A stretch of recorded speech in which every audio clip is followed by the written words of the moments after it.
Welcome to Caregiver Chats. Today, I'm talking about navigating Parkinson's disease as a caregiver and care partner. So stay tuned and we'll get into it. Hi, Dr. Lakelyn here. I'm a gerontologist and caregiving advocate for Home Instead, an honor company. Today on Caregiver Chats, we're focusing on Parkinson's disease. I'm looking forward to hearing from two caregivers, George, who cared for his mom who passed from Parkinson's, and Pat, who is currently caring for his wife who's living with young onset Parkinson's. Before I interview them, I wanted to share a little bit about Parkinson's disease since this is the first time we've covered it on the podcast. Parkinson's disease is a progressive neurological disorder that affects movement. If you're a Michael J. Fox fan, he's been very public about his Parkinson's diagnosis and even started the Michael J. Fox Foundation to further research for this disease. When a person is living with Parkinson's, the common symptoms include tremors, stiffness, slowness of movement, and difficulty with balance and coordination. This all happens when nerve cells in the brain that produce dopamine become impaired or die. Dopamine is a chemical messenger that helps to control movement. And while the exact cause of Parkinson's is unknown, a combination of genetic and environmental factors is believed to play a role. The disease can affect anyone, but it's common in older adults. However, young onset Parkinson's can occur in people under the age of 50. Besides motor symptoms, Parkinson's can also lead to non-motor symptoms such as sleep disturbances, depression, and cognitive changes. It can also be common for a person living with Parkinson's to also have Lewy body dementia. The impact of Parkinson's extends beyond the individual diagnosed, deeply affecting the families and caregivers who provide essential support. And that's why I invited two very special guests to share their caregiving experiences and insights. I'm delighted to have Dr. George Ackerman, who lost his mother Sharon to Parkinson's disease after a 15-year battle. Together with his family, George started a movement called Together for Sharon for the purpose of keeping their mother's memory alive and to share the message of Parkinson's awareness and hope for a cure. I'm also honored to be joined today by Pat Donahoo. His wife, Sydney, was diagnosed with young onset Parkinson's in 2010 at age 47. Together, they have embraced the Davis-Finney Foundation's philosophy of living well. They maintain an active lifestyle. Pat is a teacher, an avid cyclist, and active in the Las Vegas Parkinson's community, spreading the message that living well with Parkinson's is possible. I really look forward to our conversation today with George and Pat. Thank you both so much for joining us and welcome. Thank you. Thank you for your time. I really appreciate your audience and also the honor to meet Pat. But your time means more than you'll ever know, not just to me and my family, but to the millions and people in the U.S. and throughout the world going through this battle, Parkinson's disease. So thank you. Oh, yeah. Absolutely. The pleasure is mine to have you both with us. Thank you. Well, I thought it would be great for our listeners to just get to know each of you a little bit, kind of your background, what got you, passionate. I've shared a little bit already, but would love for our listeners to hear it directly from you. So, George, would you want to get us started by sharing a little bit about your story? Sure. Unfortunately, my mother passed on 1/1/2020 due to Parkinson's. Honestly, she had it for about 15 years, and I only heard the word Parkinson. I didn't really understand it. But after several years, it started kind of progressing. And one night after, I was telling Pat earlier, we tried everything you could think of. So unfortunately, today I have no regret except there's no cure. But one night she went to a trial one day for Parkinson's. It was like our last resort. And unfortunately, I don't know if they changed the medication drastically, but that night at 4 a.m., I was rushed over to her home, and she was agitated and frustrated and moving her furniture out of her home. And I asked what was wrong, and she said she thought there were people inside the home that were going to harm her. That was the night that I took over on her journey through Parkinson's. I have had a lot of experience in the world of advocacy prior. I'm a lawyer in Florida and Washington. I'm also a police officer, and I have a PhD in criminal justice. So my whole life before advocacy for Parkinson's was aiding individuals who lost their loved one due to murder, specifically the African American mothers population in South Florida. So I've always been an advocate, but it kind of ripped me away from my life, from my family, into the world of caregiving on that day. And today I fight in her memory, but also all the memory of everyone who we've lost due to Parkinson, but also those battling the disease today and their families, because as you all know, it really affects the community, not just the one individual diagnosed. So thank you again. George, thank you for sharing that background and just the hearing that it's a 15-year journey that you and your family went through. That just really speaks to kind of the long journey of a lot of people in the Parkinson's community. And you're right, it really does kind of impact not just the person, but their family unit and those that they love. So I appreciate you sharing that background and look forward to hearing more about your journey as we continue our conversation today. And Pat, what about you? Would you mind sharing a little bit about your journey? Well, our journey started, it started long before we were diagnosed. And I use the terms we because as care partners, we're both in it together. I don't have the disease, but I don't have Parkinson's, but I do have my wife who has Parkinson's. And so it's a journey that we're on together. In 2006, we were on a trip to Washington, D.C., and we were walking towards the Washington Memorial and the monument there. And Sydney, my wife, was walking with her son, Chris. We were celebrating his graduation from high school at the time. And I noticed that she was walking funny. And there was a lot of rigidity in her arm. And I didn't know what it was. She didn't know what it was. She didn't even know she was doing it. But that's when we started the journey of trying to figure out what, in fact, was going on with her. And as we went on, she was finally diagnosed in 2010, and through when her doctor wouldn't diagnose her. She was seeing a neurologist, so we went to a movement disorder specialist at the Cleveland Clinic that had just opened in Las Vegas. My insurance didn't cover, but it was important that we went to get the best information that we could find, and she was diagnosed right away with Parkinson's. And that's when the journey began. And at the same time, she got put into they enrolled her into a study that they were conducting at the Cleveland Clinic for forced exercise and for people with Parkinson's, and the benefits of forced exercise, mainly in cycling. And that was through Dr. Jay Alberts. And that really started a new trajectory in our lives, because once we had the diagnosis, Sydney did all of her research. We started by first getting a new doctor and a new movement disorder specialist, and then we went on just a whole lot of different journeys of progression, progressing ourselves in knowledge of the disease. Mm-hmm. And then for myself, it was a support venture where I would support her. One day she came home and said, "I'm going to ride my bike across Iowa," and I said, "Okay, well, first of all, you don't have a bike, and where the heck is Iowa?" I said something else, but and we went. So what happened was that Jay Alberts, Dr. Alberts, had asked her to see if she wanted to ride with Pedaling for Parkinson's and ride with their annual ride across Iowa with a ride called RAGBRAI.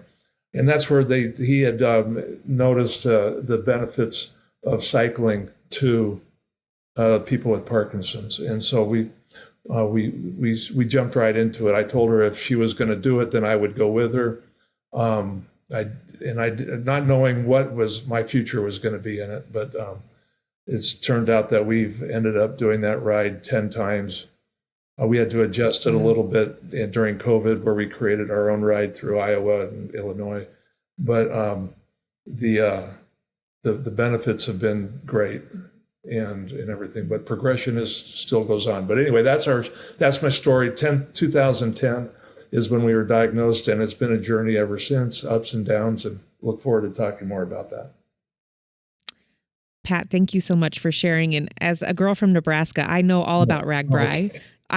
Is our neighbor. And so Yes. when you said that, I'm like, my ears perked up. Yes. But I think that it's so interesting, the connection between exercise and Parkinson's. And I'd love to talk more about that in a bit. But as I listened to both your story, Pat, and George, your stories, it seemed like there was kind of that pivotal moment when you noticed something was off.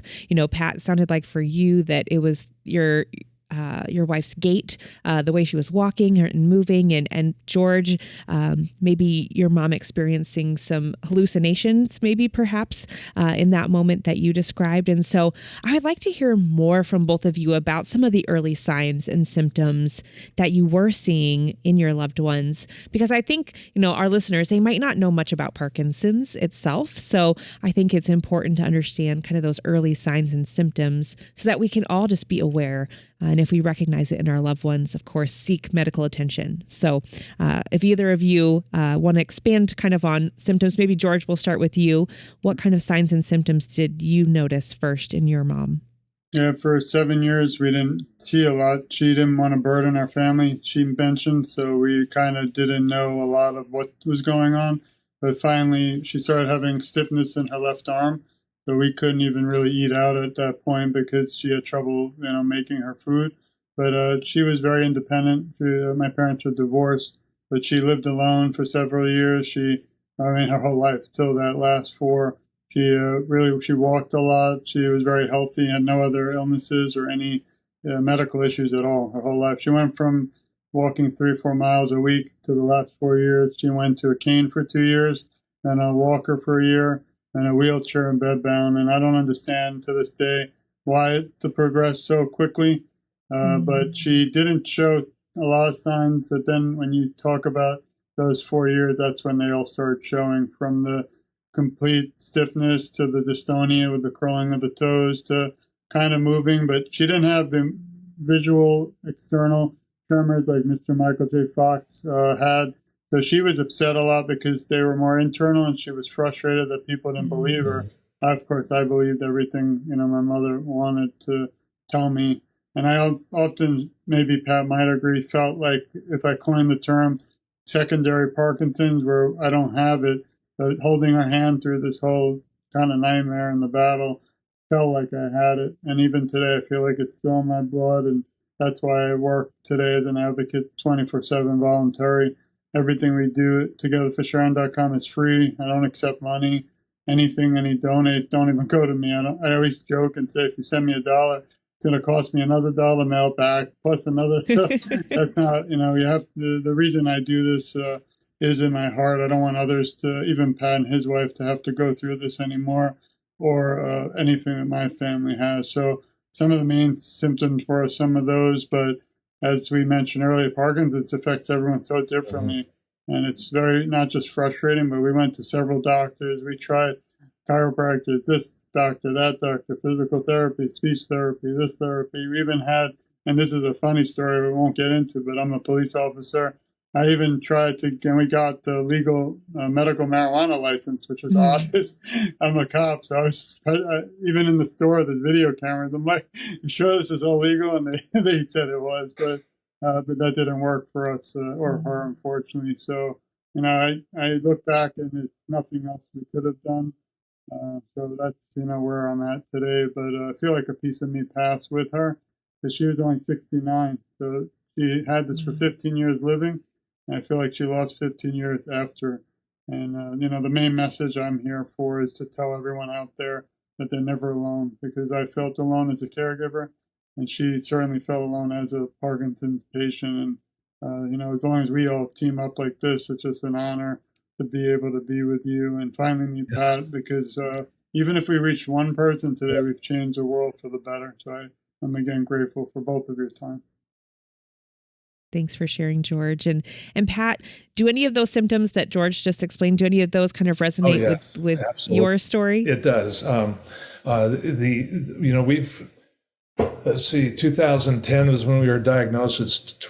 Do the math. What is that? 14 years, maybe a little bit longer since 2006 when we first noticed symptoms. We've went through a great 10 years. We accomplished so many things, and we were able to beat back the symptoms of Parkinson's. And as a care partner, I'm always getting her up and going. And to me, I'm a school teacher now, and I changed my career I changed my career to fit more into my caregiving and my advocacy. I get the summers off. And, I always say, the first day of school, it's great because it's that much closer to the summer when I can go out and push things through with what we do. But after 10 years of doing that, mainly coming out of COVID, the progression took place. A lot of progression has taken place. She has the DBS, deep brain stimulation, going on. She has an implant in her brain. She has a Duopa pump that is pumping the levodopa carbidopa gel directly to her small intestines, bypassing the stomach. So there's a lot of things that we've gone through with that. But the biggest thing that George said that people don't understand, and probably it's hard to understand, and we're not pointing fingers or saying shame on you, but there's so many things with Parkinson's that are internal that are not seen. Think of we've all seen the picture of the pyramid. Not the pyramid, the iceberg. The iceberg is poking out of the water, but there's a huge iceberg underneath the water, the stuff we don't see. And, the depression, the anxiety, the tremors. That's the iceberg. Yeah. Yeah. Yeah, you got a picture of it there. Yeah. That iceberg is huge because with Parkinson's, there's always something going on that we don't know about. And sometimes as a care partner, we don't know about it. We're so in tune because we're there all the time. But then all of a sudden things, and I don't know if this happened to you, George, but things would just come out of nowhere and just, present itself without any warning, whether it's a new round of anxiety or dyskinesia, dystonia. These things are just popping up all the time now. And so we're always pushing back and finding the best way to overcome. And mostly it's through exercise, that you're able to overcome a lot of this stuff. Medication is there to help with anxiety, to help with muscles and things like that. But and there's a lot of things that work for some and don't work for others. But there's a lot that goes on with Parkinson's. And as a caregiver, you have to be ready for it. You need to be understanding, be patient, and things like that, because it's ever changing. But again, it's like I was telling George beforehand that Parkinson's is our best friend that we love to hate, because it's brought so many great things into our lives. But at the same time, it's a bugger that just needs to go away, and because it's difficult. And but the other thing that George said is that we're not alone, and that's the message that I know that George, that you want to get across. But it's a message that I want to get across too. We are not alone in this battle, and through this podcast and through everything that we're able to do, and others, getting the word out that you're not alone, and that there's resources to get you through and to help you manage your journey. And I would love to hear, and I'm sure a lot of people listening, what are some of the resources that you both found to be helpful? I know, George, you mentioned you felt very isolated through your journey, but maybe since then have connected with a lot of wonderful organizations. Pat, I just in getting to know you a little, I know you're very active in several things like the Pedal Across for Parkinson's and whatnot. So what groups have you found to be a great source of connection and support? I'm lucky because not lucky. I guess I wish I wasn't that lucky. I wouldn't be here because my mother would be with us. But when she passed, I lost my best friend and I felt alone, didn't know what to do, didn't know who to call. So we started together for Sharon.com, completely, again, free, voluntary, just to remember her. But after 2 years, I was shocked to find out, again, I knew there were about 1 million people in the U.S., but then I was shocked to find out there are 10 million around the world. And I realized it wasn't just about me and my mother anymore, that it's about everyone. And if we're not, I think 99.9% of the people out there do want to work together and want to be a family in this fight. And I think that's how we come closer to a cure. We've interviewed 700 people around the world, from Africa to India to, I couldn't even believe Iceland and Nova Scotia. So it shows Parkinson's doesn't discriminate. And I just share their journeys, and hopefully someday, like Pat knows, I'm interested to help, because I actually interviewed individuals from pedaling with Parkinson's before, because I find there's so many fascinating and inspiring people out there, and that would have helped me back then, because I would have been, wait a minute, I'm not alone. There's people rowing boats around the world while we speak now to raise money for this disease to end it. So that keeps me going. I'm still grieving every day. Like I said, I feel like part of me passed with my mother because we spoke 20 times a day. I'm proud to be a mom. I always say I need a shirt that says I'm a mama's boy. But, she was always there by my side. I wouldn't be the man I am today or have accomplished what I have if it wasn't for her sacrifices. She was a single mother, gave up her master's degree and her teaching to take care of me and my brother and raise us. So I knew when it was time to step up as caregiver, I had to. And we recently published a book, and it actually was, I kept a journal the last year from inside, the good, the bad, and the ugly, and I actually wrote it for myself, and it's dated, like with timestamps, dates, and it says literally what I went through with my mother, what she went through, and how we tried to fight the disease. And some chapters are tough because it's reality, but there's a lot of hope, happiness, and incredible inspiration, like being here with both of you today, that comes from the darkness. There's a lot of light. And we even have a show, I don't know why, podcast. We were actually on episode 50. And yesterday I interviewed a gentleman from Africa, which the sound isn't great as ours right now.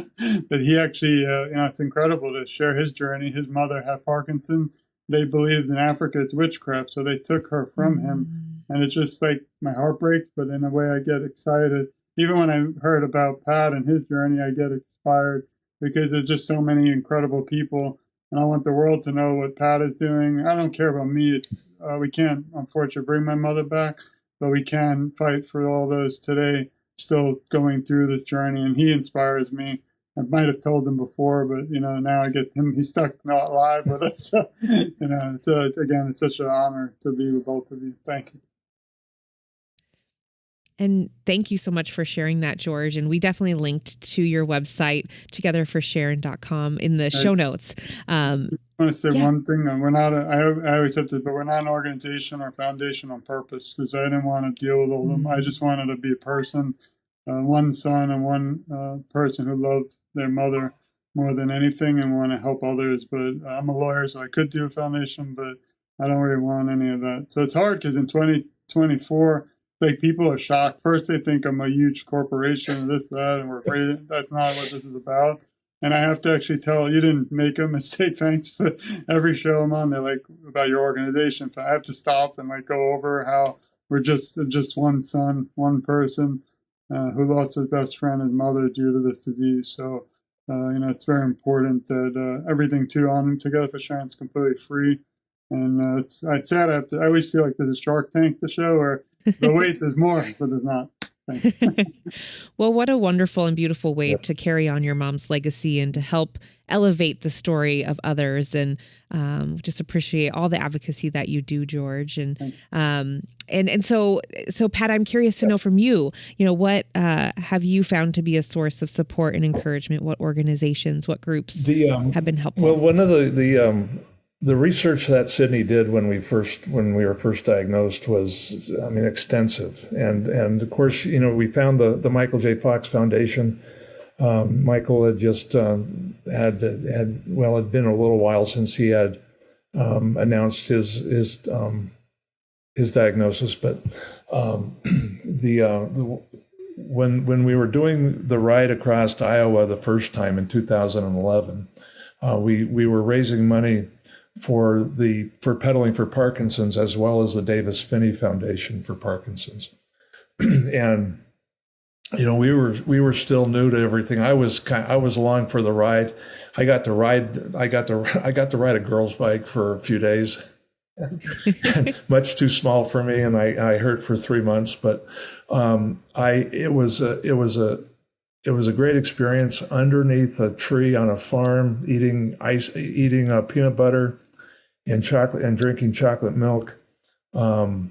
They showed us a video that Davis had sent to all the people that were participating in the ride, and at that moment, I got to think that he took time out of his day to send us a message. And it was more geared to the people with Parkinson's, but I was there as a care partner. And I just thought it was amazing that he took the time to do that. And he's had my back. I've had his back and been supporting the foundation, ever since. Not to take away from the work that any other foundation does, namely the Michael J. Fox Foundation, the Parkinson's Foundation, APDA, and all those different organizations out there that are advocating and working for a cure, for living well, for advocating for help and everything within the community, and all those things that go on. But the Phinney Foundation was our fit, and we began cycling like crazy. George alluded to the team that right now are out in a rowboat out in I don't know which ocean they're in, but they're out rowing and bringing attention to this disease. And we just recently had the Senate in the United States pass the bill to end Parkinson's.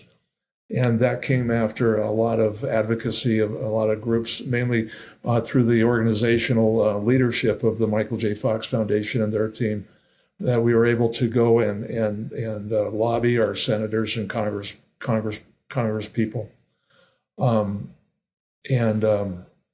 to pass this bill and to get on board with it. Forget about what party you're in. This is something that everybody doesn't look at color or ethnic or it doesn't look at political views and things like that. And so we helped get that done. So with the Davis Phinney Foundation, I have the pleasure of working with Connie Carpenter Phinney, Davis's wife, and a gal by the name of Gail Gayton, who we do a monthly care partner meetup every month on the first Tuesday of each month, and you can register for that at dpf.org. And through the website, you can register to be a part of to get the link so you can listen in on it. It's usually not something that's recorded because sometimes I talk about things that are a little bit personal, and so we don't we don't record those mostly. Sometimes we do, and then locally we have our support group that we started a support group way back when. It was the Medtronics rep, myself, my wife, and a whole bunch of bagels at a library. And eventually people started showing up, and Then we had to go to a restaurant, and then we went to a bigger restaurant, and now we go to the now they're meeting every month in the library in the library open space that they have, and I don't know what it's called, but anyway, it's a space at the library where 100 or so people can go to every month and talk about Parkinson's. We did start a foundation, Parkinson's Place, Las Vegas. We want to make sure that no one's left behind. Like George and his mom, feeling that they're left behind and nowhere to turn. We want people to have hope. We want people to know that there's others out there. We want to bring people together. I give back also by joining up in groups through the Fox Foundation. You can find different clinical trials and things like that you can participate in. I'm part of the PPMI study where they just found I'm so excited to say that they just found last year a biomarker. That's what the whole mission is for, to find a biomarker to help diagnose earlier and easier and quicker. And I've been part of that as part of the control group, meaning that there's another group of people with Parkinson's that are part of the trial, and so after about 15 or so lumbar punctures, I'm still in the program since 2012, and so that giving back and stuff is always something I enjoy doing. Again, just like George, we volunteer for this. We don't ask for money. We do take donations. In my world, we take donations that goes directly right into what we do and providing services and everything to people with Parkinson's and their families. So much great advocacy work happening, Pat. Thank you for all that you're doing. And I'm so glad that you mentioned a variety of those organizations. And again, we'll make sure to link to all of those in the show notes. But I think one thing I did hear you both talk about is kind of clinical trials and research. And I think I follow Parkinson's to some degree in my work. And it has been really exciting to see some of the new developments that have come about in research in that space. And so it sounds like you both perhaps have been involved maybe in clinical trials. And so that's another kind of, I think, encouraging and hopeful component to this whole discussion is while it can be challenging to go through this, there is hope in the research that's going on. Would you both agree, or what are some other things that are keeping you kind of hopeful in the fight against Parkinson's?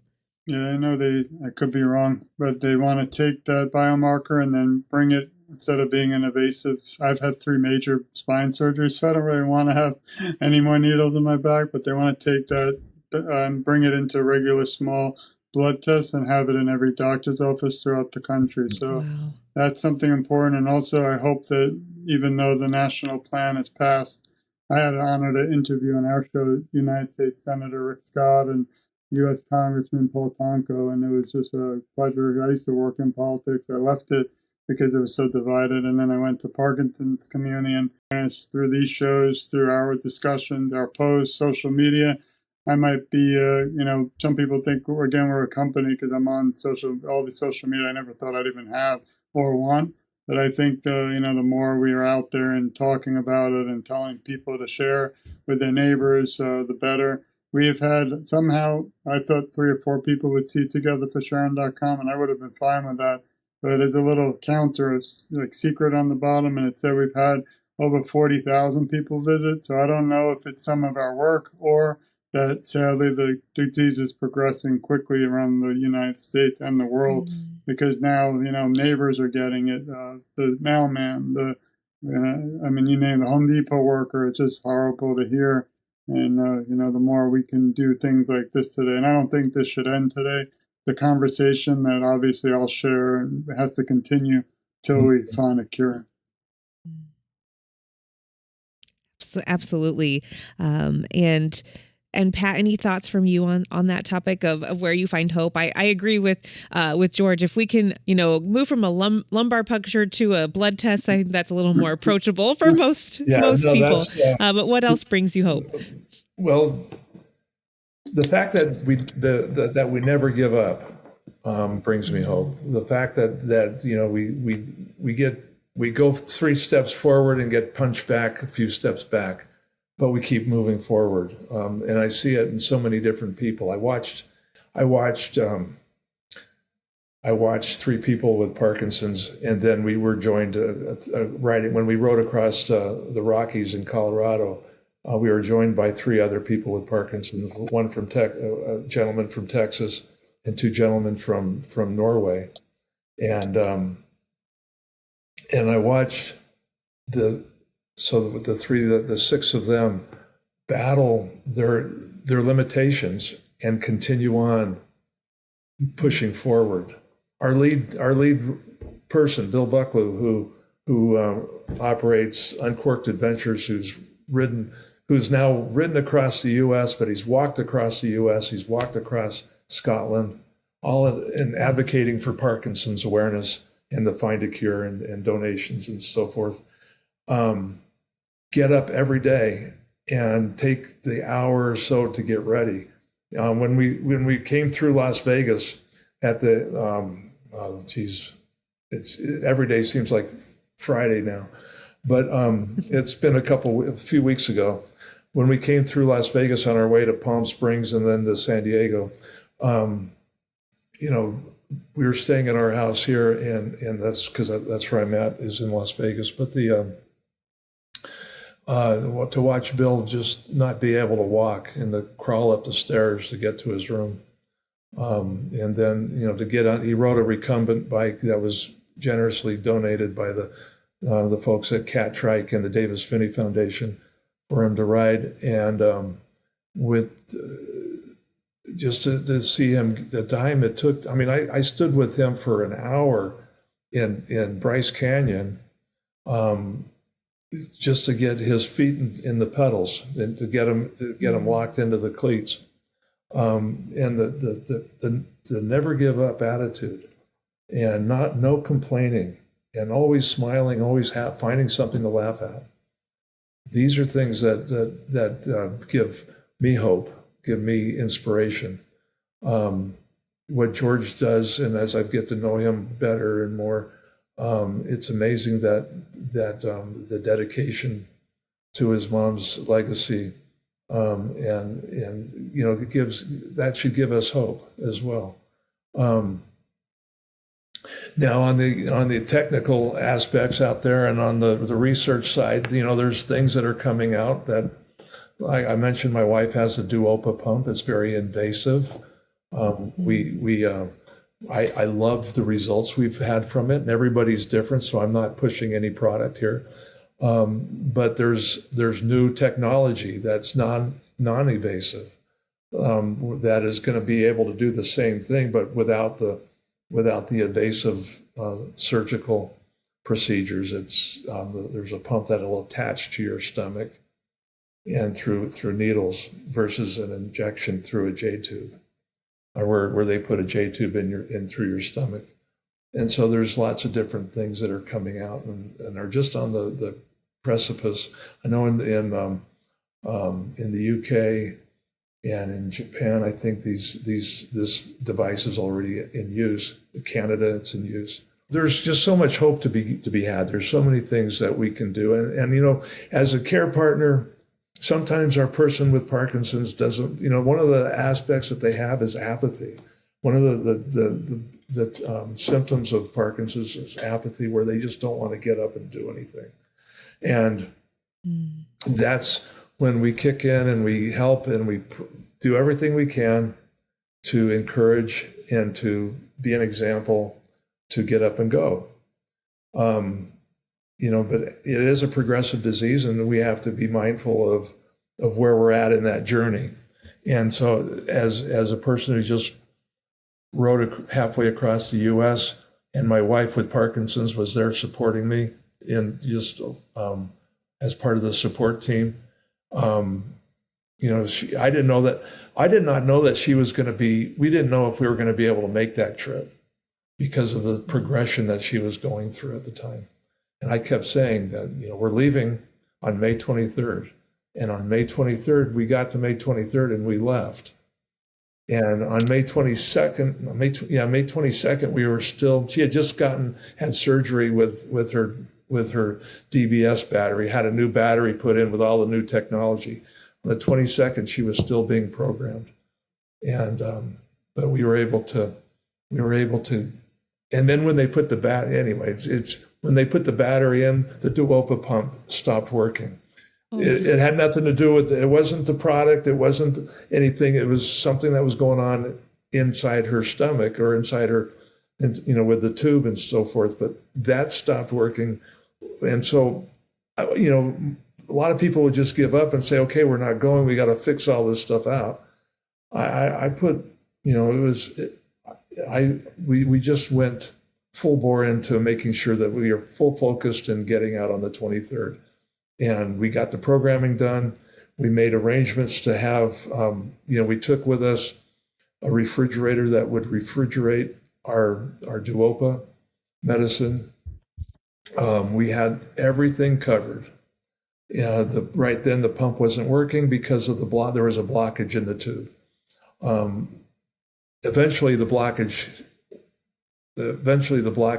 freed itself, and everything is fine now. But anyway. Wow. It sounds like you as a care partner have just had to kind of face these challenges head on. And it sounds like your positivity and your hopefulness has really kind of brought you through some of those tough times. Well, I can't do it without her. I mean, she's a good patient, meaning she's patient with me and she deals with her Parkinson's in a very progressive, head-on manner.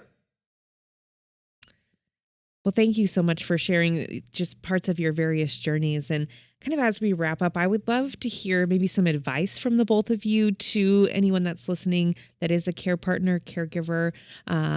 George, reflecting back on your journey, what are some things, like if you could go back to yourself, several years ago and give yourself advice, what kinds of things would you share?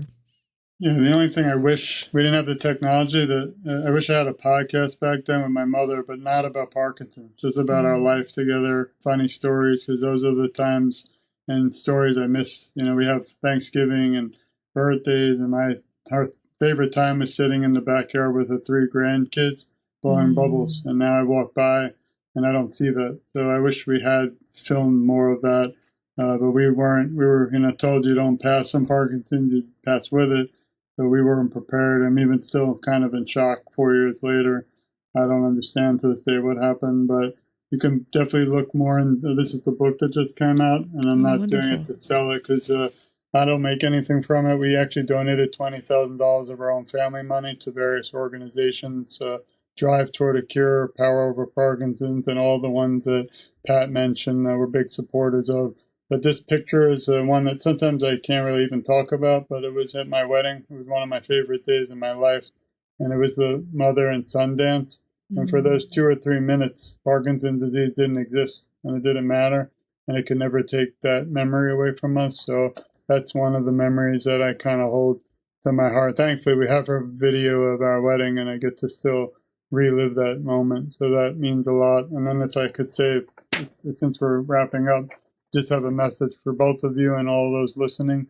Plus, please share this and follow your show because you're doing amazing things. But we love you. We support you. We care a lot about you, and you're never alone.